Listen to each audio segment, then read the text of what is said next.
মাননীয় মন্ত্রী স্বাগতম, মাননীয় মন্ত্রী সেনাশিস চক্রবর্তী স্বাগতম, মাননীয় পরিবহন মন্ত্রী সেনাশিস চক্রবর্তী স্বাগতম। কংগ্রেস কমিটি আয়োজিত এই সভা আমার খুব ভালো লাগছে।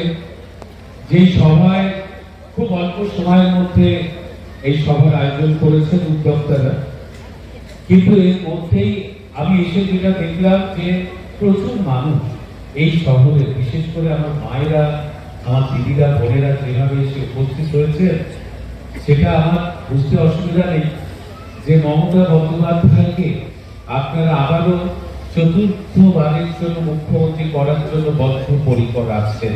আমি আপনাদের সকলকে শুভেচ্ছা জানাচ্ছি।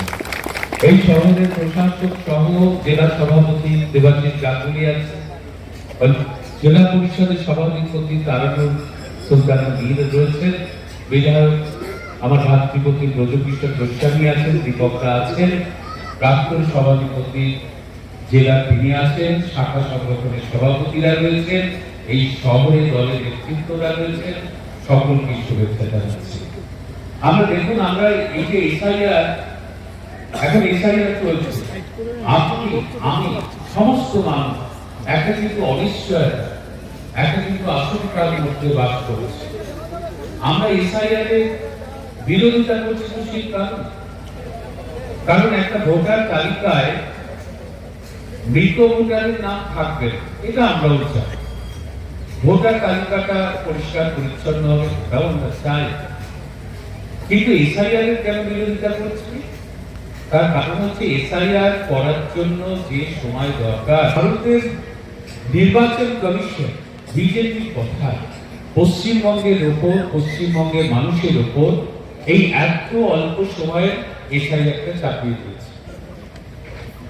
এত অল্প সময়ের মধ্যে 7,66,00,000 ভোটার আমাদের, তাদের তথ্য প্রমাণ দিয়ে ভোটার তালিকায় নাম রাখা এটা অবাস্তব, এবং এর ফলে অনেক গরিব মানুষের নাম তথ্যের অভাবে বাদ হয়ে যেতে পারে। তাই মমতা বন্দ্যোপাধ্যায় বলেছে এই এসআইআর এর আমরা বিরোধিতা করছি, এবং আমরা রাস্তায় গেলে আমরা মিছিল করছি নেত্রীর নেতৃত্বে। মমতা বন্দ্যোপাধ্যায়, অভিষেক বন্দ্যোপাধ্যায় রাস্তায় নেমে প্রতিবাদ করছে, আমরা আইনত লড়ছি। কিন্তু পাশাপাশি দেখুন, যেহেতু নির্বাচন কমিশন এই প্রক্রিয়া চালু করেছে, তাই আমরা বাংলার 80,000 বুথে তৃণমূলের প্রতিনিধি বিএলএ 2 হিসেবে আমরা নিয়োগ করে রেখেছি, যাতে তারা বিএলওর সাথে ঘুরে ঘুরে নজর রাখে যে প্রতিটি ভোটারের এনুমারেশন ফর্ম ফিল আপ হচ্ছে কিনা, সময় মতো জমা করছে কিনা, অর্থাৎ কোনো বৈধ প্রকৃত ভোটারের নাম যাতে বাদ না যায়, এটা আমরা নিশ্চিত হতে চাই। আমাদের নেত্রী একটা পরিষ্কার কথা বলেছে, কোন বৈধ ভোটারের নাম ভোটার তালিকা থেকে বাদ হলে আমাদের লড়াই কিন্তু দিল্লি পর্যন্ত গড়া। আপনারা কেউ ভয় পাবেন না, কারণ না ভোটার তালিকা থেকে বাদ দেওয়ার যে প্রক্রিয়া, যে চক্রান্ত বিজেপি করছে, সেটা কিন্তু আমরা হতে দেব না। এর জন্য মমতা বন্দ্যোপাধ্যায় রয়েছে, আমাদের দেখেছি সমস্ত নেতা নেত্রী আছে রাস্তায়। বিজেপি কোথায়?